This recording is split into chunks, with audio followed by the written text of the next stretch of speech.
We're not isolated. And all the big geniuses that we think of, the peak creative minds, they were not on their own. Not at all. They interacted, they learned from all their precursors, and they built upon this knowledge. And this is the point that these tools do so well. But that's only one part of creativity. All that personal style, all that personal experience, all that values that you learn, this comes into play as well. And so I think in the end, I can admit that these tools are creative in this sense of they can produce images that I would have to spend hours and hours of learning to draw or whatever. But that's one part of creativity, and we can now focus on maybe the other part. Pushing the boundaries between design, art, and digital technology, Martin Grödl and Moritz Resl founded Process Studio, an experimental design studio based in Vienna that specializes in generative and interactive design for branding, web, installation, and print, as well as traditional graphic design solutions. Process designs and develops highly specialized software that is used as tools for and by clients who include MIT, Design Museum Holon, MAC Museum of Applied Arts Vienna, the Royal Museum of Fine Arts of Belgium, and many more. In 2021, Process designed the official Austrian contribution to the London Design Biennale. In 2022, Martin and Moritz were appointed as guest professors in visual communication at the Salzburg University of Applied Sciences. Their work has been featured in design publications like Dezeen, Weave Magazine, the Type Directors Club Annual, Gizmodo, and the New York Times, among others. Martin is a designer, programmer, and artist. He participated multiple times in Google's Summer of Code, working on further development of the processing programming language, and was a guest artist and researcher for Motion Bank in Frankfurt. He's taught courses on programming, generative graphic design for printmaking, data science, and more at the Vienna University of Technology. Moritz is a creative director and designer.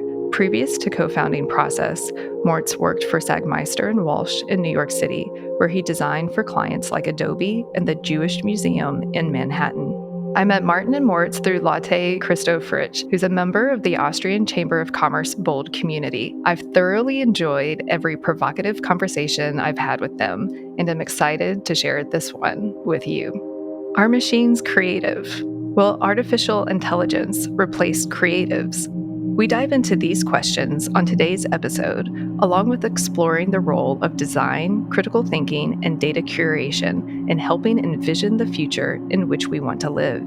Listen to learn more about the custom-built AI tools that Martin and Moritz designed for their AI emojis and AI fonts projects, and how the grungy punk aesthetic of their emojis reflect our emotions. Martin and Moritz also discuss how we're not separate from AI as the creators of the tools, and how crucial it is that we understand how they work and the values that are fueling and driving them. Enjoy. But have you ever thought, what if this is all just a dream? Welcome to Creativity Squared. Discover how creatives are collaborating with artificial intelligence in your inbox, on YouTube, and on your preferred podcast platform.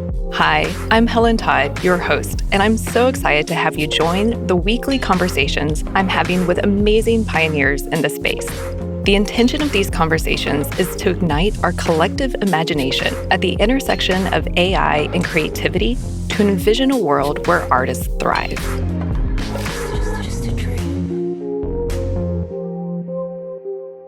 Martin and Moritz, welcome to Creativity Squared. It's so good to have you on the show. Hey there, hi. Hi, nice to be here. This is the first time we have two guests in one interview, which I'm super excited about. And Martin and Moritz are based in Vienna, and Lotte put us in touch, so she gets credit for two different interview guests for today's show. And I met Lotte through the Austria Chamber of Commerce's amazing, bold unconference, and was so excited excited to meet Martin and Moritz because they've done some really interesting things with AI and creativity, which we'll dive into. But for those who are meeting you for the first time, can you introduce yourself and your studio and kind of share your origin story with us? Okay, hi, my name is Moritz Resl. I'm co-founder and creative director of Process Studio that we have founded 8 years ago together with Martin. Hi, I'm Martin. I'm co-founder of Process Studio as well. So we work together as a small team now for about 8 years, I think. So we actually work together as a two-people studio, and we're called Process Studio. And I guess our origin story is kind of we have a similar background in that we both studied computer science and later on media art. And we met at the end of the computer science study, and both went on to study art as well. And after that, after the diploma in media art, we kind of were in this in between world of generative art, using computers for art and for design, and we thought about where we could work, and we actually didn't have any real option. So we just said, okay, let's try it ourselves, and found a company. And that's when we started with Process, and now that's 8 years ago. So as a really small team, 2 people, freelancers from time to time, but we haven't really grown since, except for connections with other people. And well, in terms, what we do is mainly like graphic design, and nowadays it's called generative design or creative coding. So we do a lot of design projects and use our own tools, use programming, use data, use all those tools not traditionally associated maybe with arts and design. I mean, it's such a big world and such a big field, and everybody uses the computer, of course, but maybe not on that level. Yeah, it seems weird at first glance, but actually it totally made sense to us. At least we combined this rather technical background or technical approach that we learned at the technical university with all statistics and mathematics and programming, which can be a very bumpy ride to get into. But we immediately knew that we also wanted to do something creative, which programming sometimes is not regarded as being creative, at least not in a sense that is commonly acknowledged. But we were also quite interested in doing little experiments, and as Martin already said, doing these small little tools for individual projects. And that actually happened quite naturally, to combine, building our own tools for the projects that we did, because we basically wanted to do something in the beginning. And then we found out, hey, there is no tool that does exactly this or that. And so we were kind of left alone with the idea of, we just had to make our own tools in order to realize what we have thought of in the first place for the projects. So this combination nowadays is, I think, not so uncommon anymore. And we also can see also at universities, design universities, we are teaching their workshops and so on. And generative design is sneaking its way slowly but steadily into the design curricula as well. And a lot of designers, come in contact with programming on a very approachable level as well. So it totally makes sense as a designer to not only be limited to the tools that are given to you by big companies, but also as a small team, you can basically build your own tools and fool around and experiment and do the stuff that does exactly what you want it to do, and not being left with, only the capabilities of the software that you can buy. I love that. And I have a feeling with all that's happened in generative AI this year, that the schools will be adopting it a whole lot faster than pre 2023. But you all actually got into AI, building some of your tools before the Gen AI blew up with the onset of ChatGPT. So can you tell us about your first project and how you kind of built your own tool for your AI application? So I will just say how it led up to us working with AI, and through that approach, using creative coding and coding in general for design projects, we got more and more involved with, I'd say, like museums and clients, clients like this, as opposed to commercial clients, advertising agencies and so on, because they have these more complex topics, I would say. They have, whole exhibitions and so on. And they were kind of, they like this approach that we can incorporate data maybe and interactivity and stuff like that. So in 2019, the Museum for Applied Arts Vienna, called the MAC, approached us to do a key visual and visual identity for their exhibition on artificial intelligence. So maybe Moritz can explain. Yeah, and the subtitle for this exhibition was Artificial Intelligence and You. So it was this kind of dialogue setup that happened. And Marlies Wirth and Paul Feigelfeld, the guest curator, they basically brought us in. And they told us the first draft, the first concept of the exhibition, and they left us with the idea, maybe you can come up with some key visual or some visual idea that is also generated by an AI. And we're talking 2018, so this was way before the big Gen AI hype really took off. And the most famous, or one of the most famous things was This Person Doesn't Exist at that time, a project done by NVIDIA. And they were using, they were basically creating faces instantly that looked quite realistically, looked like real human beings, but they were all generated. And you could see it because they had these uncanny teeth, there were some imperfections with the ears and the eyes and the where they were cross-eyed sometimes. But in general, at a first glance, they all looked very realistically. And then we had a look into the tech that was used back then, the GPUs, and, they had, of course, extremely expensive hardware that was needed to develop and train something like this.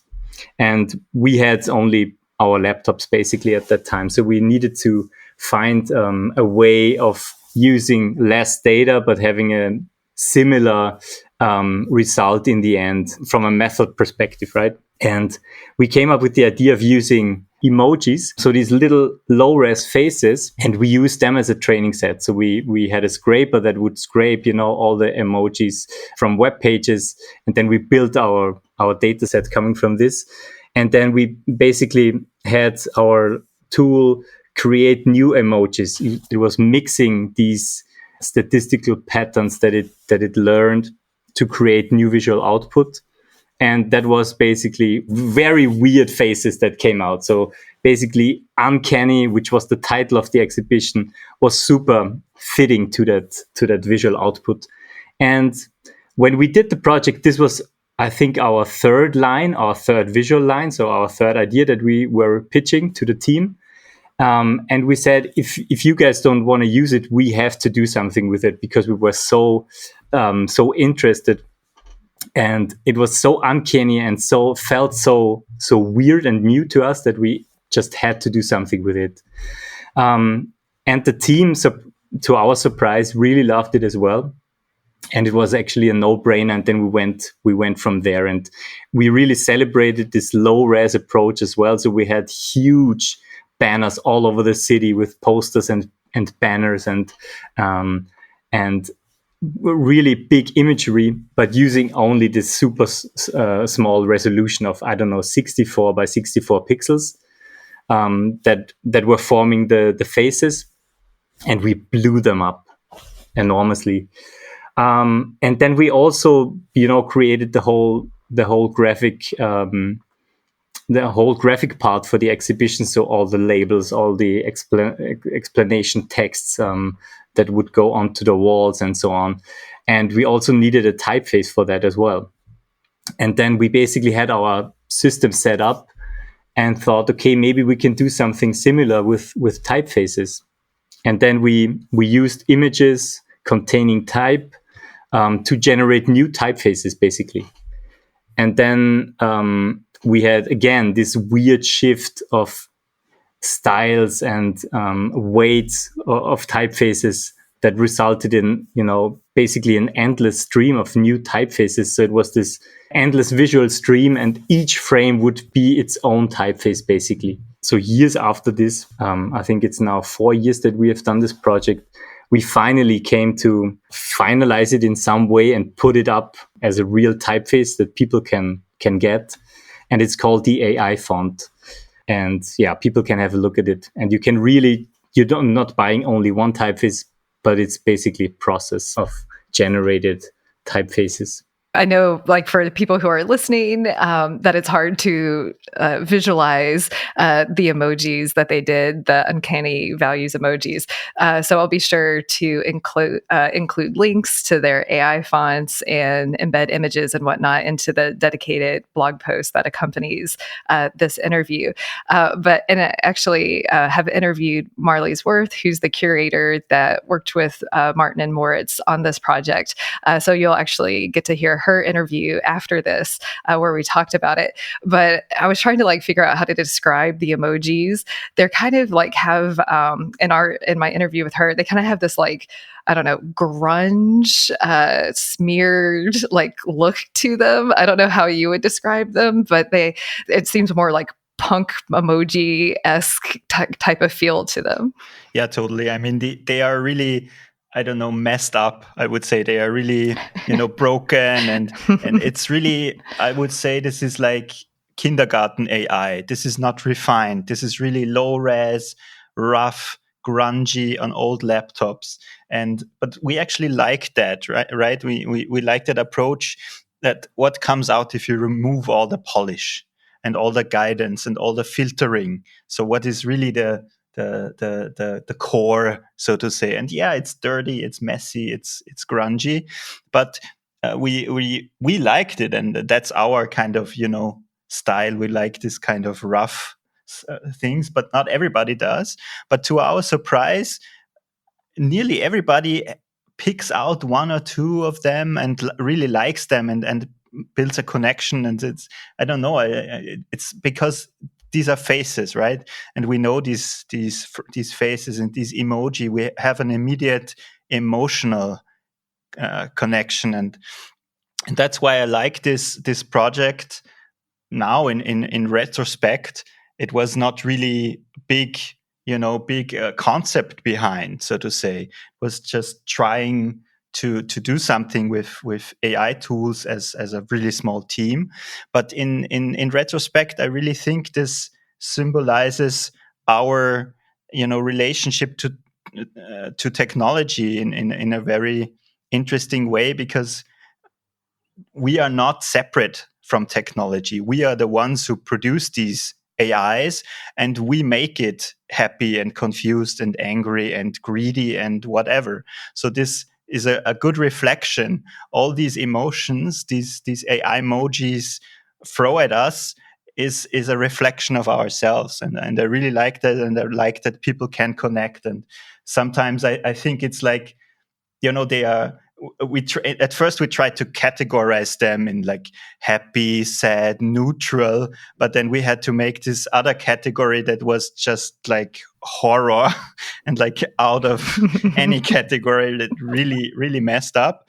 But I think it's people, people like this dog with a missing leg. It's kind of still, it's cute, So yeah, that was a nice starting point, getting into AI. Yeah, and basically they are very hard to decipher, because they don't really fit into the emotions that we are used to, especially when we are using emojis for communication. And that's another aspect why it was quite fitting, because it was about this dialogue, and emojis are used for expressing basically feelings through text using these little images.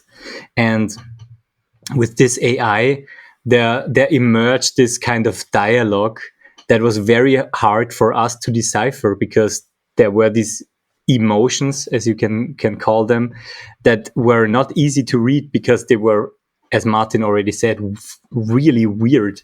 And it was not, okay, this one is sad, this one is happy, this one is disgusted, this one is, I don't know, looks like this or that. They were all kinds of different things combined into one emoji. And that's what also makes them very interesting to me as well on a personal level, because they are not what they look like at a first glance, maybe.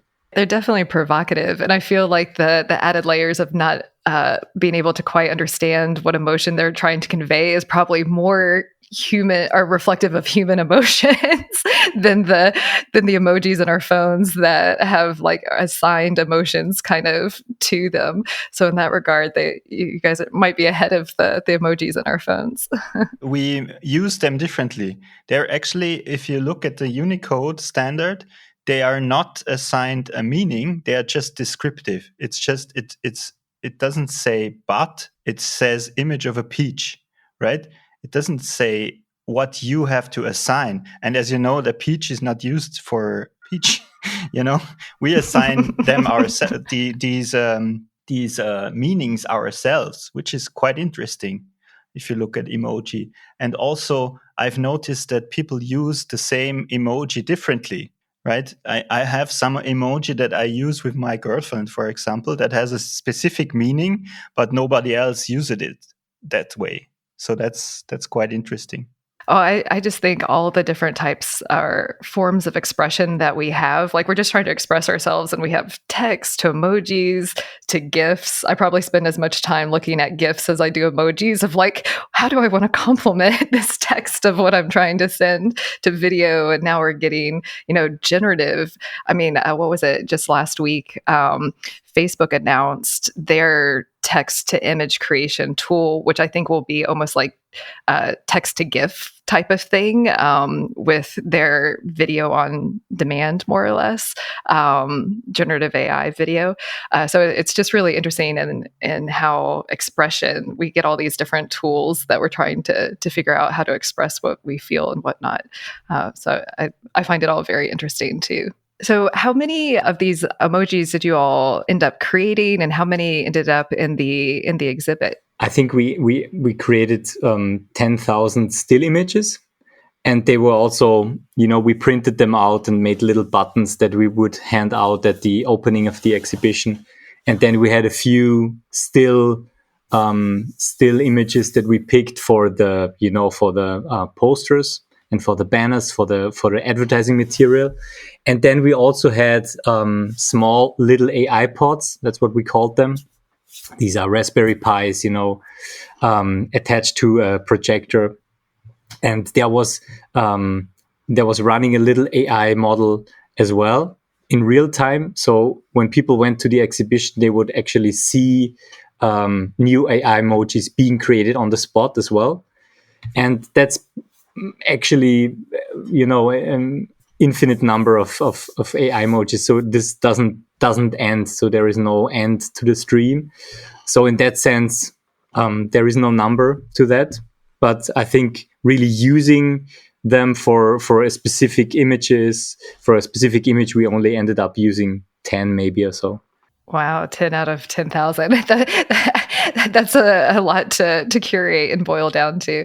Well, and then you mentioned, Moritz, as you were describing the project, you also kind of mentioned your AI fonts as like your second foray into building the tools and working with AI. So what got you, I guess, specifically into fonts from the Uncanny Values, or did that inspiration come somewhere else? Like, how did you decide to dive into fonts? Well, as a graphic designer, typefaces come up at one point, and especially when you're designing the visual identity for an exhibition. Of course, type is a vehicle for transporting information, basically. But the AI font really happened quite naturally because we had the system already set up for creating these new AI emojis, and then we were basically just curious. Hey, what happens if we're doing typefaces instead of faces? On a technical side, it's basically the same. So we are only using images, and the system doesn't really care if the image depicts I don't know, a tree or a face or a font or anything basically. So it's the same system, and we just wanted to try it out as well.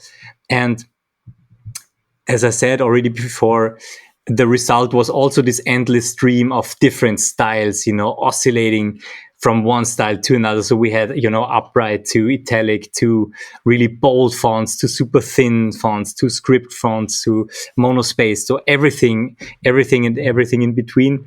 And it was at that point quite new visually as well. So everybody was kind of I don't know, disgusted or impressed or found it interesting.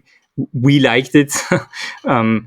If I can only say that, but it was at least something new, and it was weird, and that's why it was very fitting as well to the concept of the exhibition. Oh, and I know when DALL-E and all the GenAI tools came out this past year, like fonts are actually really hard for these tools. And I think the later models are able to produce them better, but that's kind of one of the signs that it's AI generated, is that the words don't actually come out as like words. It's just kind of like garbled letters and stuff. So how did you all back in 2018, 2019 actually get I guess high fidelity fonts where you could tell that they were at least fonts or letters? Because I know that that's one of the challenges with some of these tools right now too. Well, we basically tricked the system, or like, if you have a generative AI system like Midjourney or DALL-E or something, they're not specifically focused on fonts, right? Fonts is just something that happens to be in a lot of images, a lot of photos, and it doesn't really recognize them. It doesn't know this is an A or a B or something, right? These images are not annotated that way. So, and we just hijacked the system by using, I mean, it's quite an obvious hack, just using a sheet of ABCs, right?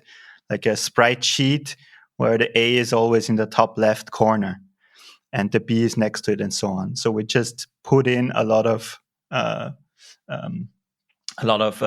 glyphs in the end of all different kinds that we found, that we scraped from the web again, right? And what it ends up doing is having a lot of a big data set of different A's and different B's and C's and all the letters and all the punctuation and so on.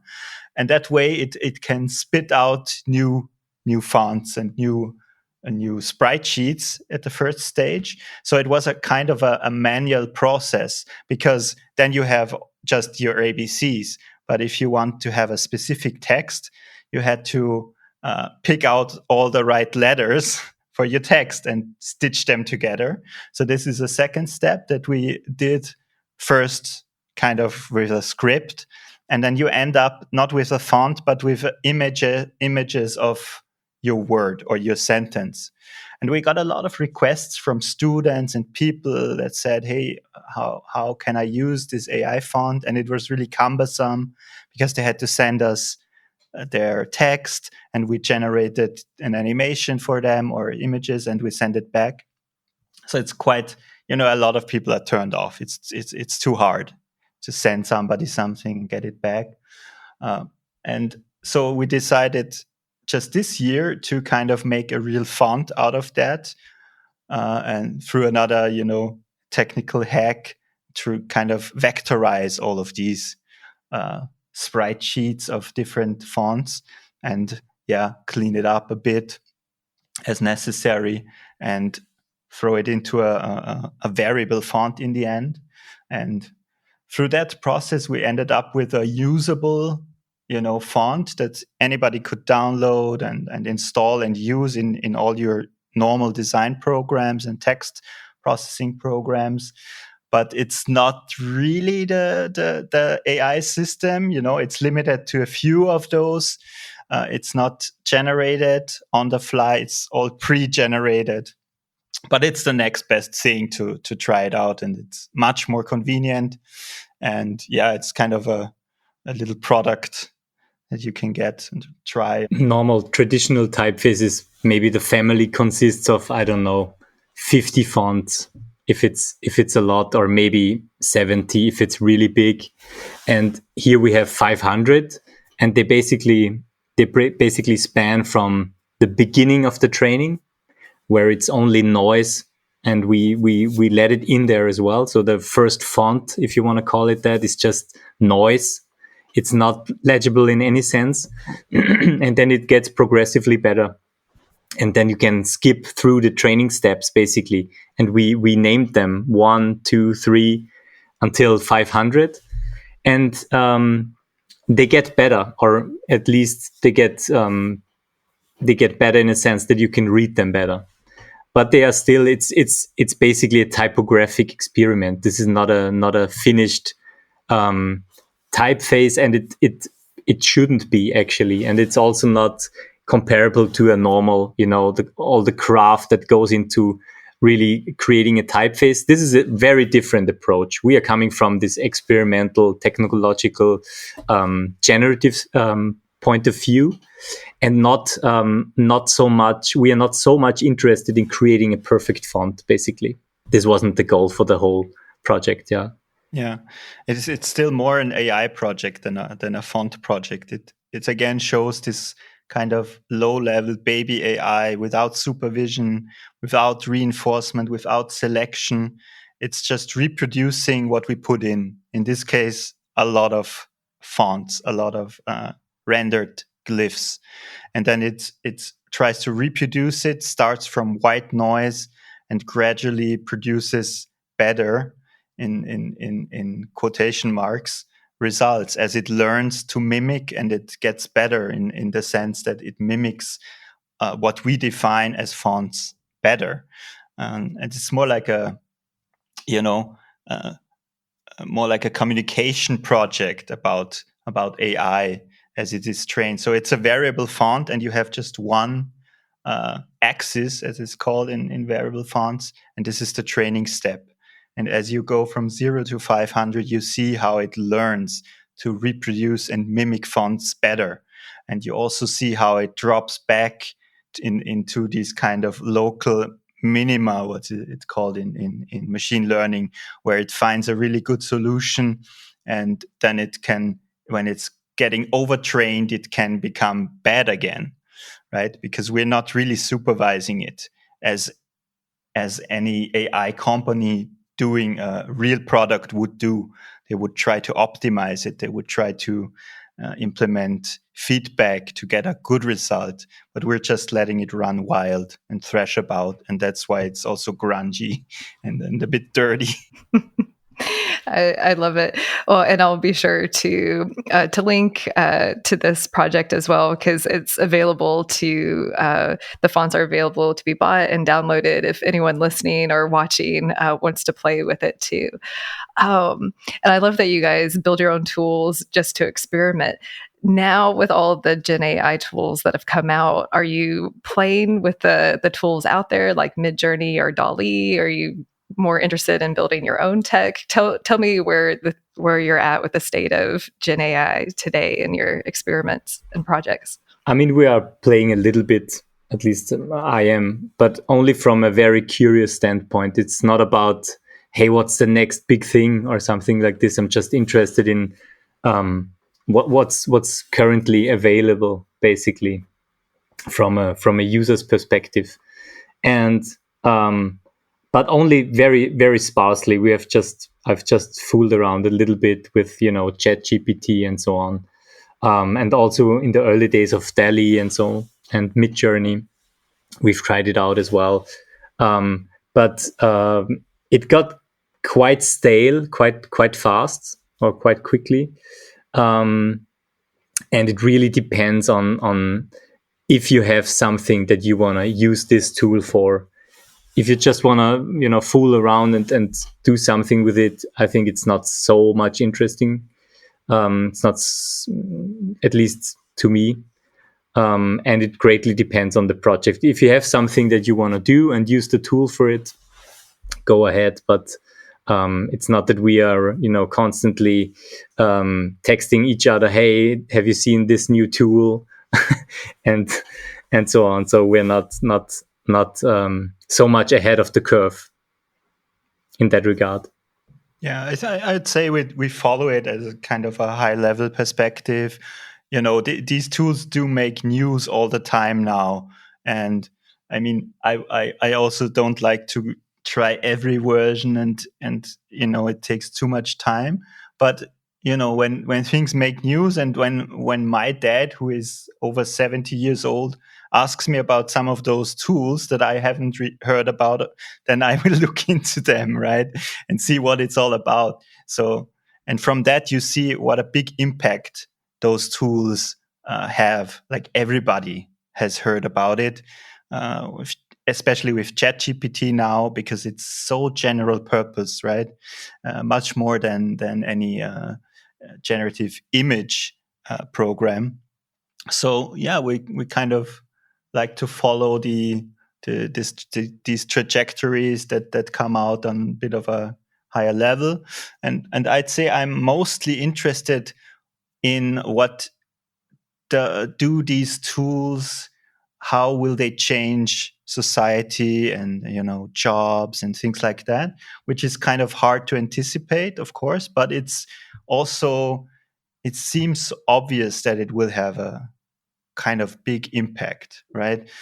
Or an substantial impact at least. So this is kind of interesting to also look at the circumstances where these tools come out, out of tech companies, but then there are also open source versions. Then there are, also on the dark net, people are misusing the stuff, right? Because of course on ChatGPT, on the big commercial sites, you can't do porn images, or some things are forbidden, and they should be. But of course, what people want is things that are forbidden, and they do want violent stuff and porn stuff, and it's natural. So it's also being done. So this is kind of interesting as well. I just wanted to throw in something that I read yesterday about an insurance company that had an AI model that would decide whether some people get insurance or get, their costs covered or not. It had a 90% false rate, so it was detecting stuff wrong, but it was actually by design. So it makes sense for an insurance company to decline more cases that would need support. My point is that it already has a big impact onto society right now already.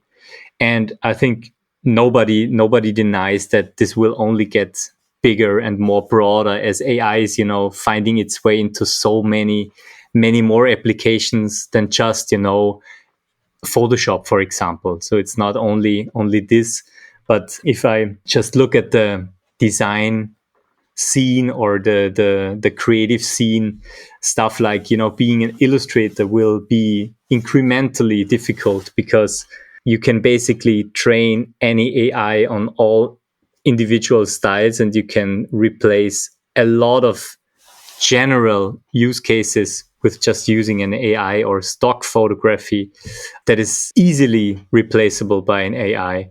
Or also web design. I mean, there are already big companies that are investing a lot of money to create these tools to have automated web design as well. So I think a lot of the general applications will be replaced by an AI quite soon. I think in the next 5 years for sure. But I was talking to my father the other day, and he's a musician, and he's also interested in this new technology things. And he told me about, he used ChatGPT for writing lyrics for a song, including all the chords. And he said, yeah, you get a result, but it's quite stale, basically. So the result is not really interesting from a musician standpoint. And he told me that it's still impressive if somebody, you know, goes up on stage just bringing his or her saxophone, for example, and just being able to play. But then everybody else, of course, is also able to write a song by just prompting some text into an AI generator, and then you get a result as well. So I think music is also quite a good example for this, because when this auto tune was introduced, I don't know, 10 years ago, 15 years ago, I can't remember. It was a big deal back then, because everybody said, okay, nobody needs to sing anymore, because you can change and alter the voice afterwards, after it has been recorded. So even if somebody's singing a wrong note or something, you can change it. And maybe AI is doing something similar, because you can generate an image. But maybe if an image is really crafted by hand, it might still be different, or it might still be more appealing to people. It's quite hard for me to put the finger on at the moment, but that's what's my hope, that ideas, or being really invested as a human being as well, might still be valid also in 10 years ago. And then again, as Martin already said, it's not machines that are building these machines or algorithms. It's people who are designing and maintaining and developing the tools as well. So it's hard to make a differentiation here as well. Well, I know, new technology opens up new job titles and careers as well. I mean, before graphic design, I guess digital graphic design, it was all hand, but now with Photoshop, when you think graphic design, at least in my mind, it goes almost all to digital in a lot of ways. Photography needs cameras, videography needs the video equipment, at least before GenAI. But I have a question, because I know I've had other guests on the show who identify as AI artists.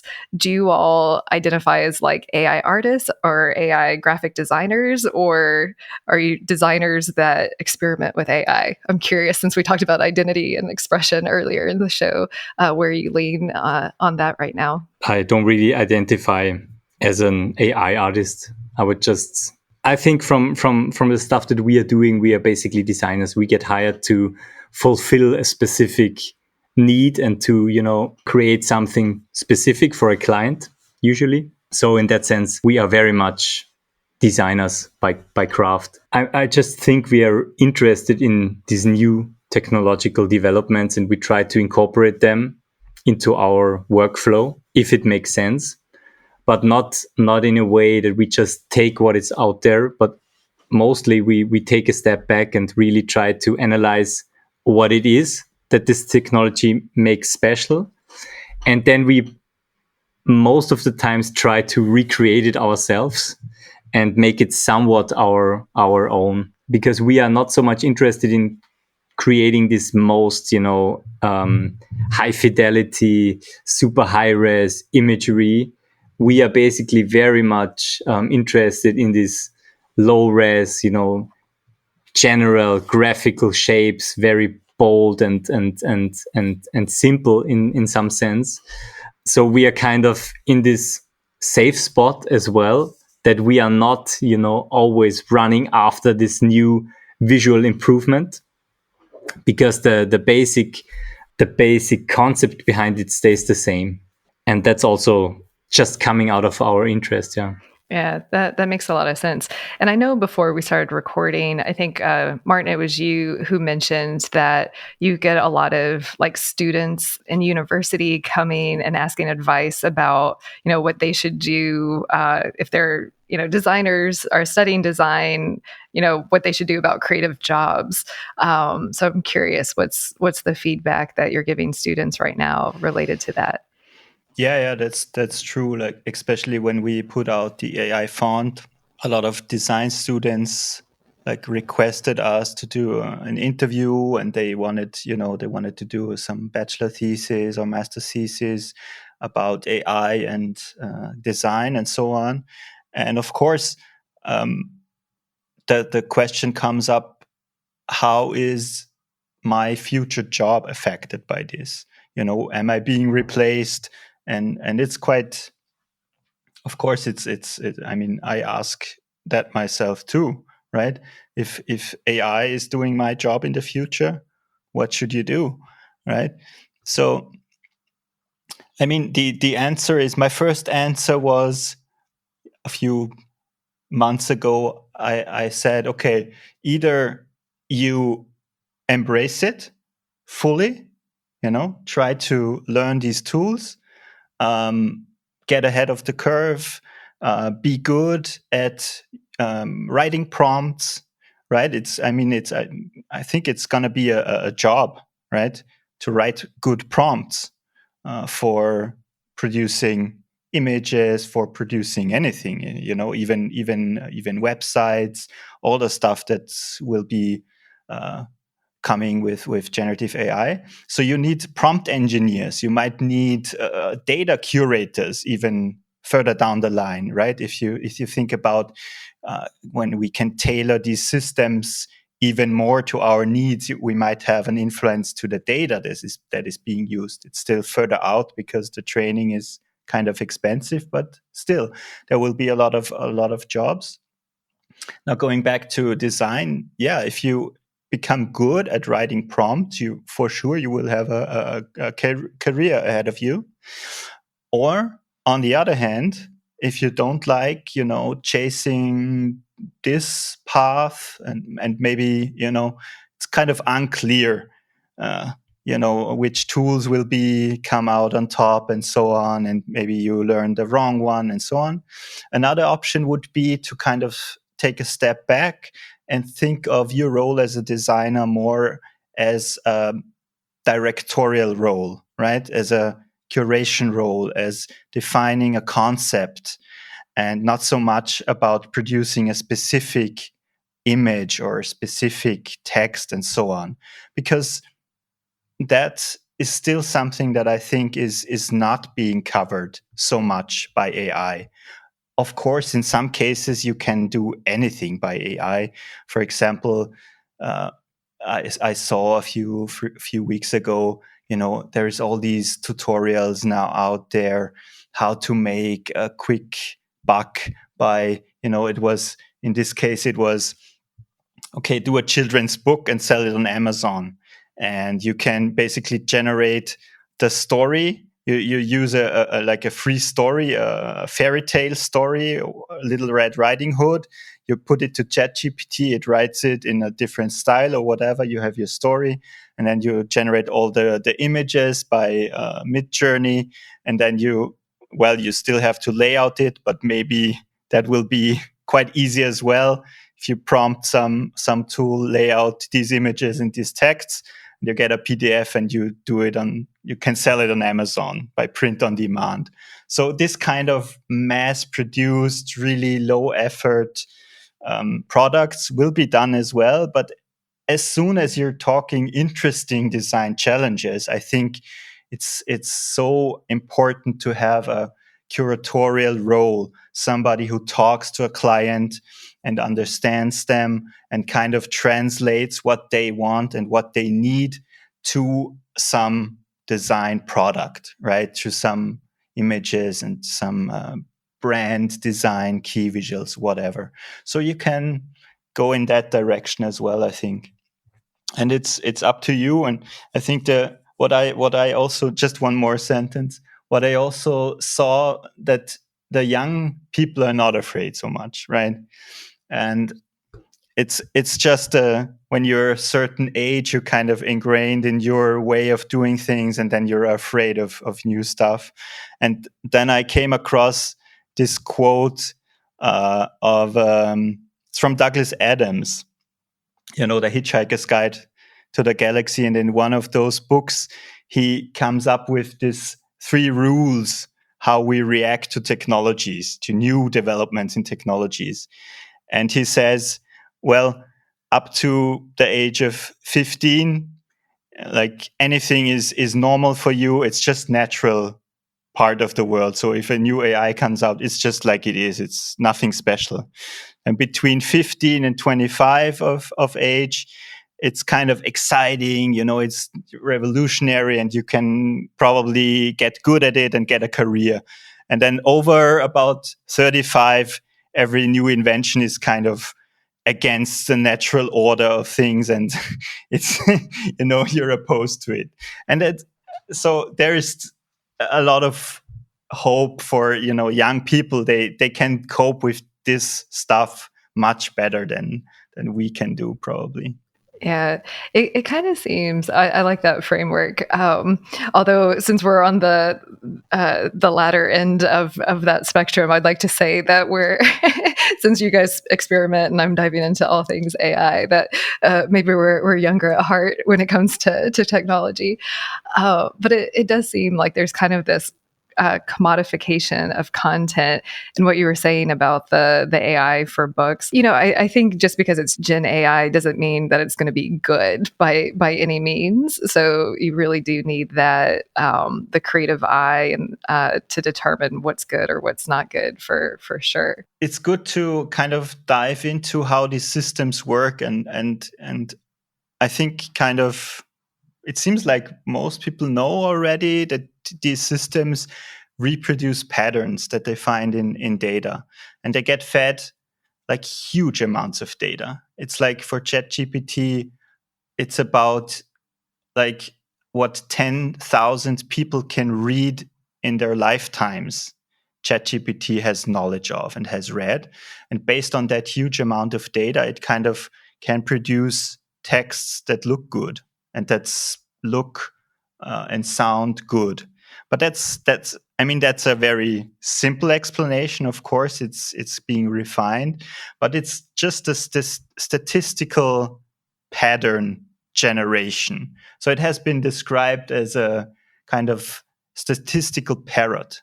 So it's a machine that parrots stuff, but it's very sophisticated. It's really a high-tech, sophisticated parrot, right? And that's enough for a lot of things. Yeah, that's enough for doing a lot of jobs and a lot of good, probably results, right? But it's not the same kind of creativity, I think, that humans kind of exhibit.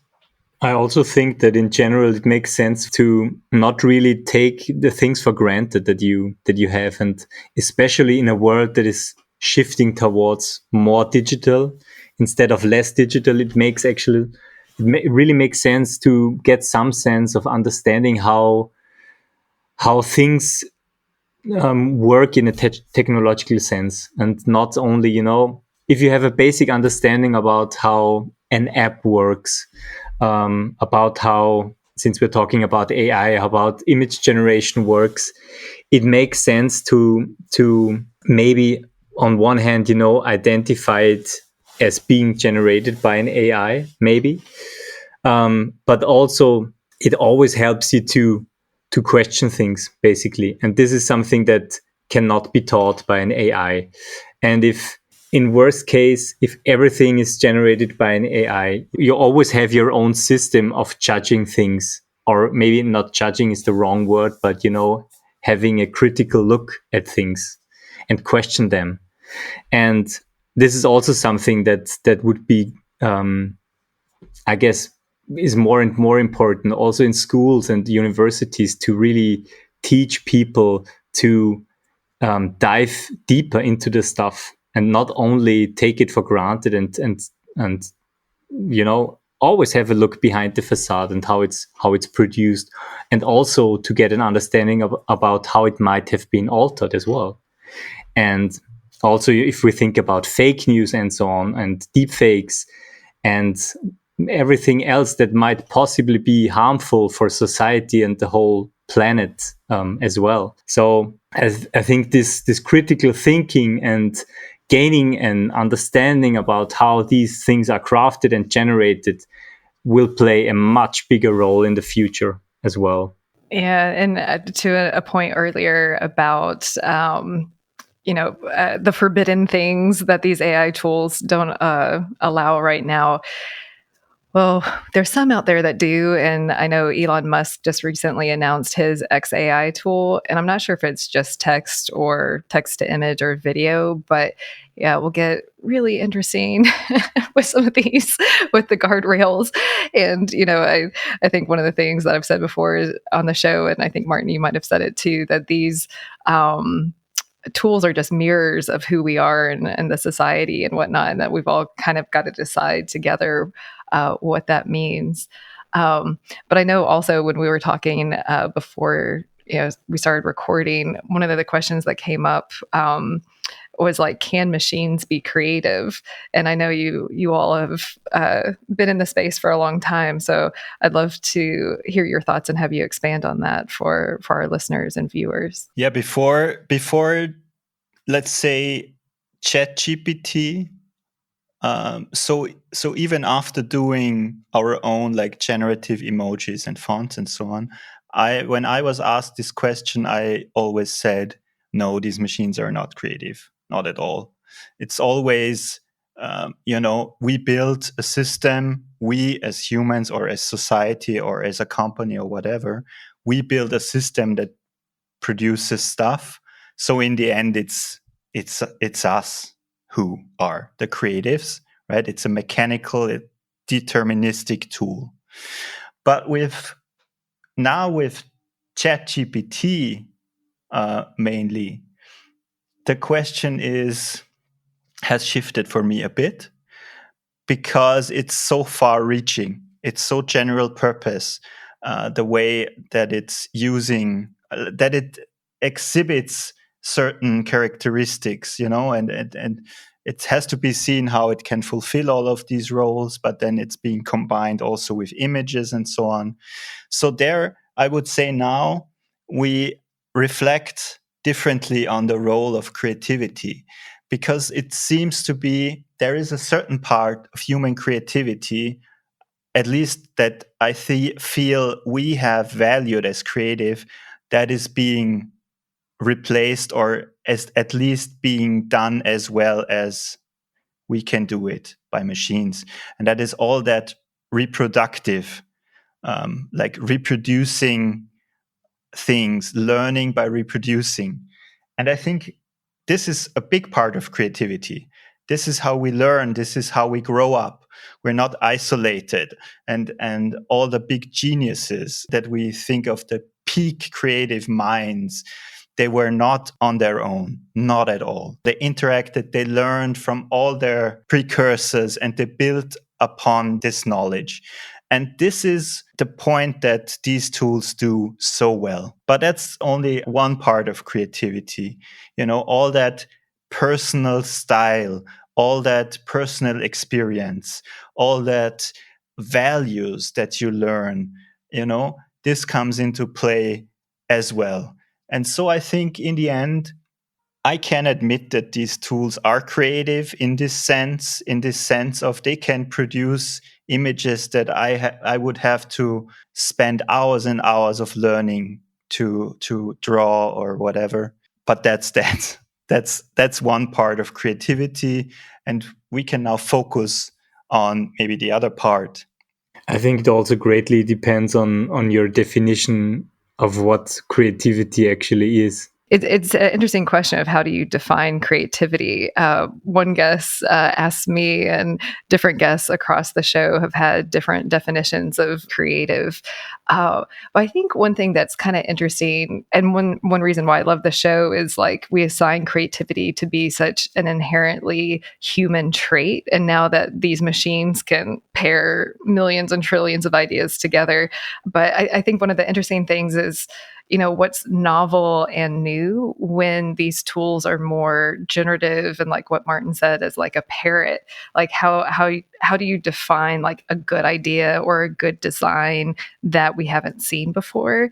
And I'm not sure that these tools and their generative nature will we'll be able to arrive at that. But I'm curious what your response or thoughts are on that. Yeah, I stumbled upon a few papers recently that dealt with this topic of creativity, and it's quite interesting how they try to study this. And one of them did use, I mean, there is, like in psychology, there are measures, there are tests for creativity. Something is called the Torrance test, something like that. And they kind of quantify creativity in a way, and AI is acing them, totally acing them, like 99% success rate. So they are doing better than 99% than people. And then, I mean, then you get into, okay, are these tests valid or not? And then they are dealing with, they have different qualities. They check for, are you fluent? Can you elaborate?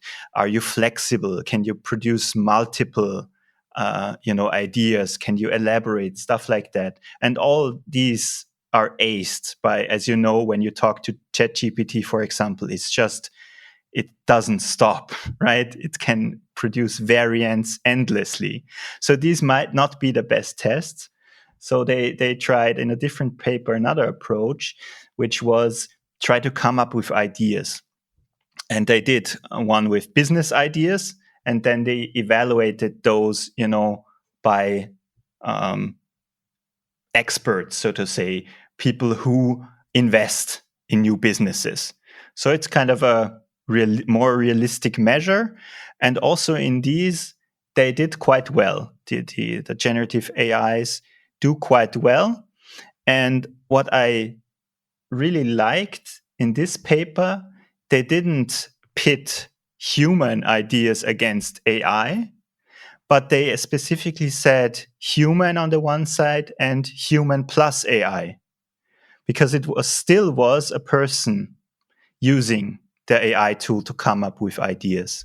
So this was quite interesting, and it seems like there could be a path to creating maybe also new ideas and solving problems, but it's always, I think, a collaboration, right, and an evaluation, and nobody can really decide, is this idea novel or good or what, I mean, you can vote, maybe you can do a popular vote, you can put it out there and see, there is no objective measure, but it could be a tool working with AI.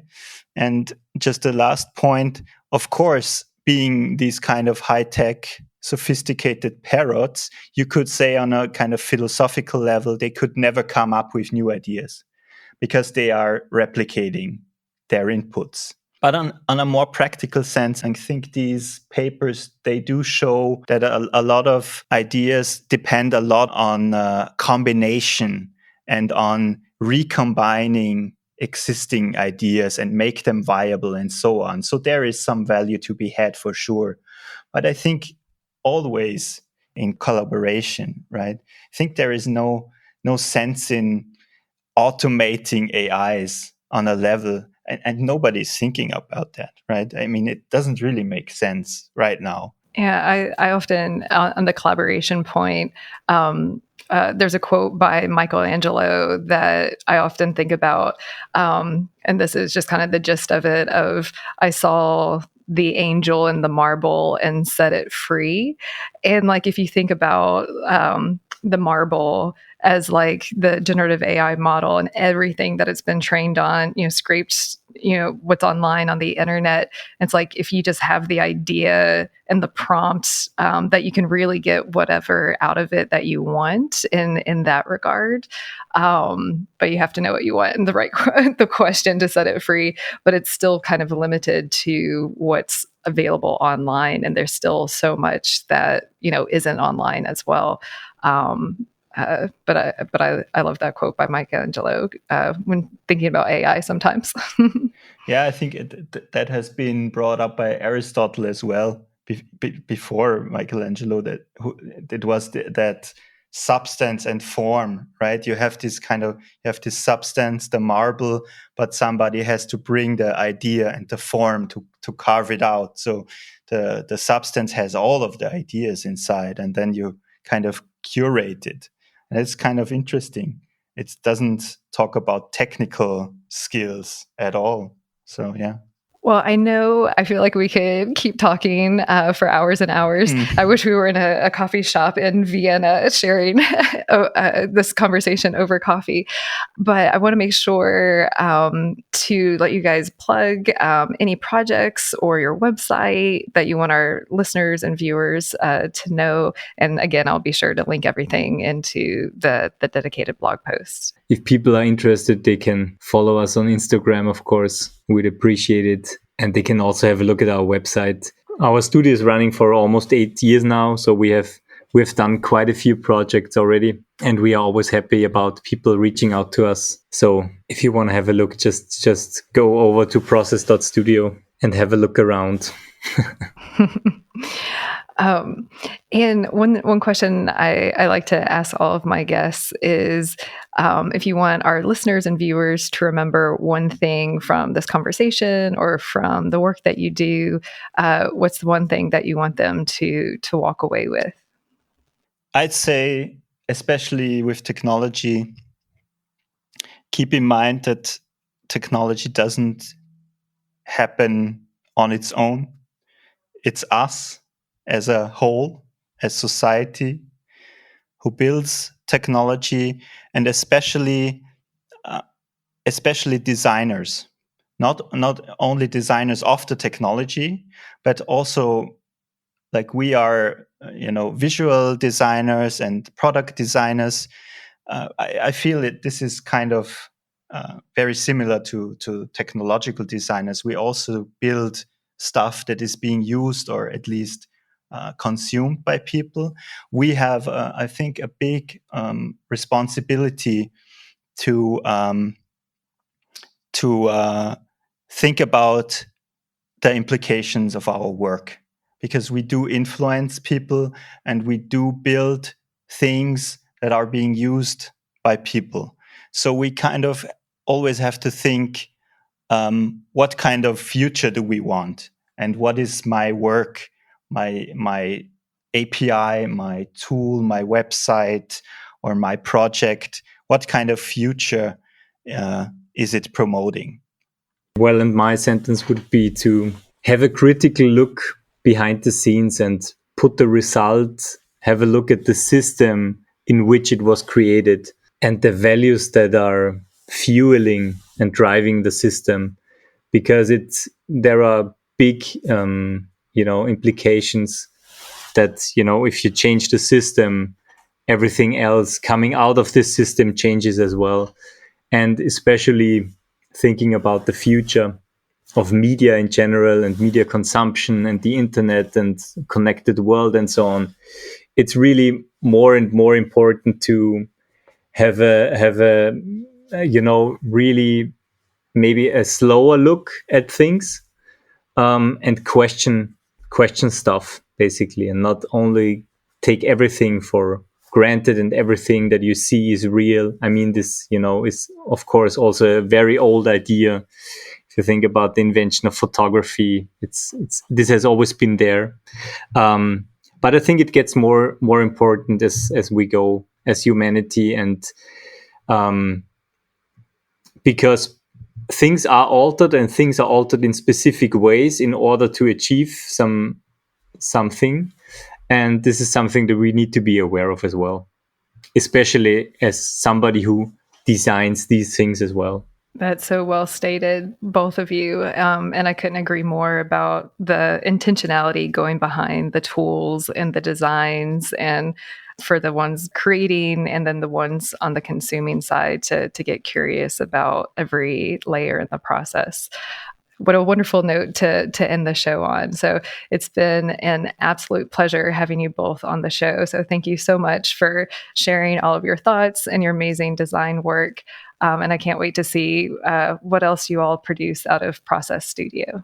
Thank you very much. Thanks for having us. Thank you for spending some time with us today. We're just getting started and would love your support. Subscribe to Creativity Squared on your preferred podcast platform and leave a review. It really helps. And I'd love to hear your feedback. What topics are you thinking about and want to dive into more? I invite you to visit creativitysquared.com to let me know. And while you're there, be sure to sign up for our free weekly newsletter so you can easily stay on top of all the latest news at the intersection of AI and creativity. Because it's so important to support artists, 10% of all revenue Creativity Squared generates will go to ArtsWave, a nationally recognized nonprofit that supports over 100 arts organizations. Become a premium newsletter subscriber or leave a tip on the website to support this project and ArtsWave. And premium newsletter subscribers will receive NFTs of episode cover art and more extras to say thank you for helping bring my dream to life. And a big, big thank you to everyone who's offered their time, energy, and encouragement and support so far. I really appreciate it from the bottom of my heart. This show is produced and made possible by the team at Play Audio Agency. Until next week, keep creating.